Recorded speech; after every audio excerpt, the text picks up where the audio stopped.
Akala niyo ba mabilis na yung 11 days? Sa pinakawalang affidavit ng dating aide na si Ramil Madriaga nitong nakaraang pagdinig sa Kamara, nagmukhang matagal ang halos 2 linggo. Ayon sa kanya, ang 125 million na confidential funds ng Office of the Vice President noong 2022 na naging mainit na topic noon ay hindi pala naubos sa loob ng 11 araw. Ayon sa mga dokumento at testimonya, naubos ang dambuhalang halaga na yan sa loob lamang ng 1 araw. Isipin nyo 125 million ginasta mula December 20 hanggang December 21, 2022. 1 araw lang, simot ang pera ng bayan. Paano nangyari yon? May pinagimitan ba talaga o isang malaking garapalang pagkuha na lang ang nangyari? Gamitan natin ang logic. Kahit gaano ka pa kagaling mag-shopping, paano mo mauubos ang mahigit 100 milyon sa loob ng 24 oras? Ayon kay Madriaga, ang mga liquidation reports na isinumite ng OVP ay puno ng mga kaduda-dudang resibo.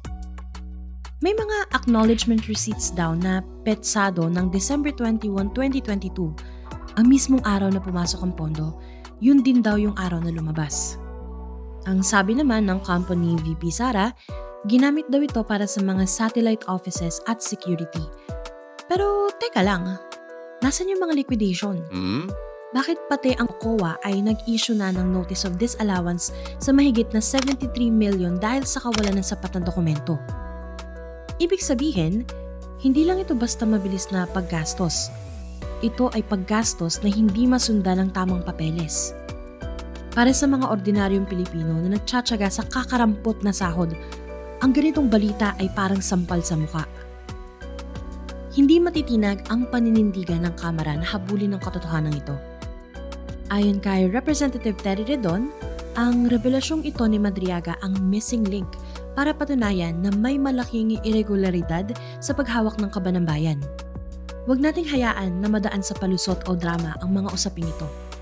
Dahil hindi ito tungkol sa paninira, ito'y tungkol sa accountability. Sa mga susunod pang hearing, asahan ang paglapag ng mas marami pang tax records at bank documents na magpapatunay kung saan ba talaga napunta ang perang ito. Ang mandato ng isang pinuno ay integridad, hindi ang bilis sa paggastos ng pondong hindi naman sa kanya. Sa huli, ang boses ng katotohanan ang dapat mangibabaw. Dahil ang 125 million pesos na yan ay dugo at pawis ng bawat manggagawang Pilipino na nagbabayad ng tamang buwis. At karapatan nating malaman kung bakit ito naglaho sa loob lamang ng 1 araw.